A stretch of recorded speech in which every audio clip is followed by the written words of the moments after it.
los familiares de las víctimas de la Cantuta y Barrios Altos. Estamos enlazados para conversar con Gisela Ortiz, nuestra exministra de Cultura y familiar de una de las víctimas del caso La Cantuta. ¿Cómo te va, Gisela? Bienvenida, un gusto conversar contigo. Buenos días, Carlos. Muchísimas gracias. ¿Cómo han recibido el fuerte, el contundente mensaje de la Corte Interamericana de Derechos Humanos, Gisela? Bueno, en realidad los familiares esperábamos que la Corte Interamericana tomara una decisión sobre este tema, respondiendo también a nuestro pedido de algunas medidas provisionales para evitar que se diera cumplimiento a esta decisión del Tribunal Constitucional, toda vez que no garantiza para nada el derecho de los familiares y de las víctimas. En ese sentido, en realidad, la Corte está siendo consecuente con lo que para lo que está hecha, para lo que debe funcionar, que es el sentido de protección a las víctimas en materia de derechos humanos. Entonces, lo que sí estamos esperando es la audiencia del día de mañana para de una vez determinar, ¿no? Y que conozcamos todos cuál va a ser la decisión de la Corte en este caso, no solamente sobre la actuación del Estado peruano en general, ¿no? Sino también sobre los indultos y el peligro que eso representa cuando hay este tipo de negociaciones políticas de por medio. Gisela, nunca terminan de sorprenderme en este caso las reacciones de sectores de oposición o sectores más recalcitrantes o más conservadores, no sé ni siquiera qué rótulo ponerle, que no entienden o interpretan esto como una agresión de terceros. He recogido algunos para compartirlos contigo. Por ejemplo, Óscar Valdés Dancourt, ex premier, ¿no es cierto? Dice: se aprecia una organización ideologizada e impulsada por caviares internacionales. ¿Qué te dice esto? Bueno, en realidad habla de mucha ignorancia, ¿no? En primer lugar, debería darnos vergüenza haber tenido un premier que no solamente no conoce qué es la Corte Interamericana, sino que empieza por estigmatizar a sus miembros. Cada vez que algún sistema, ¿no?, el nacional o el propio sistema internacional, protege derechos humanos, se les llama caviares o proterroristas o lo que fuese. Y aquí no hay un tema de ideología, acá hay un tema jurídico.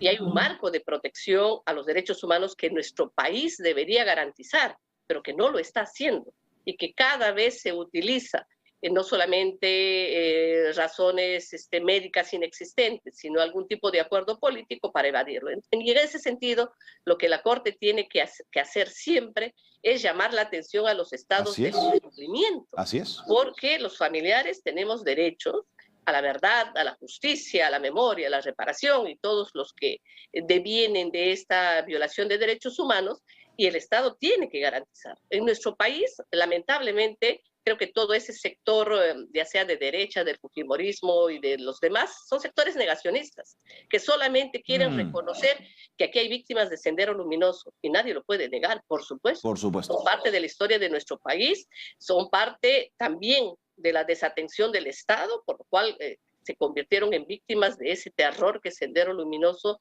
quiso imponer a nivel nacional, pero también hay víctimas del Estado, no solamente víctimas de policías, de agentes de la Marina, del Ejército, sino de grupos, escuadrones de la muerte, organizados bajo protección política del gobierno de Fujimori para terminar secuestrando, desapareciendo y asesinando estudiantes. ¿No? Juan Cheput ha dicho: es una inaceptable intromisión a nuestra soberanía.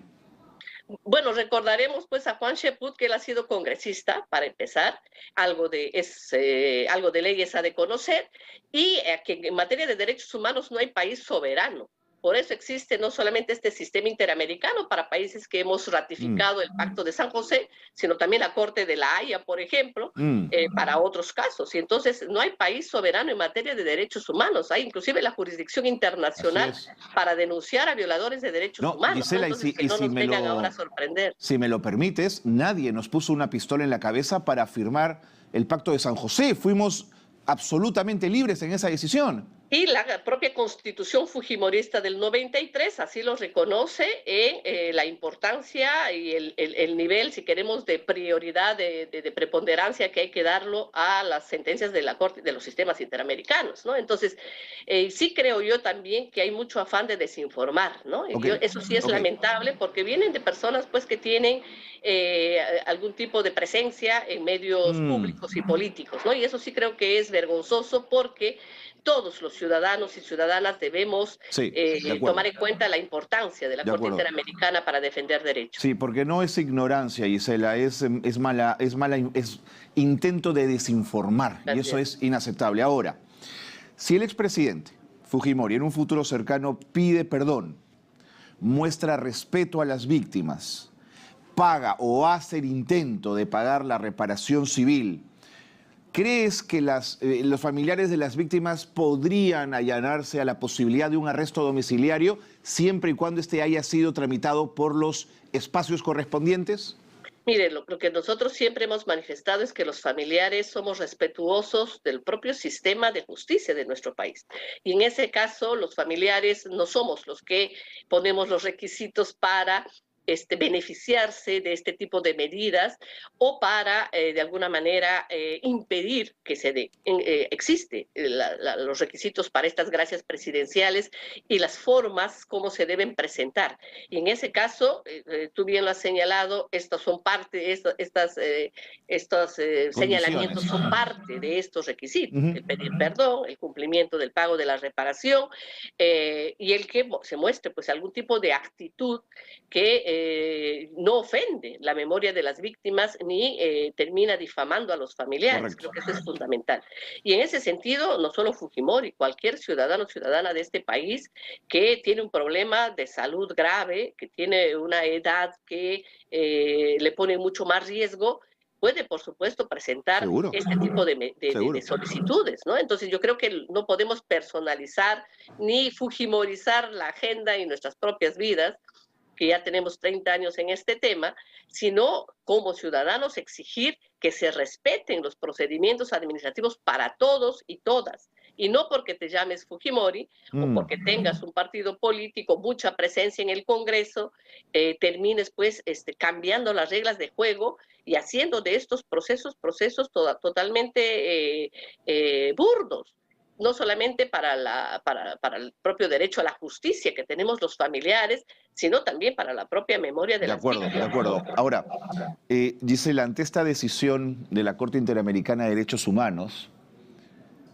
¿cómo queda nuestro Tribunal Constitucional? Sobre todo pienso en Ferrero, Sardón y Blume. Esto, digamos, en términos jurídicos, no sé si es un papelón.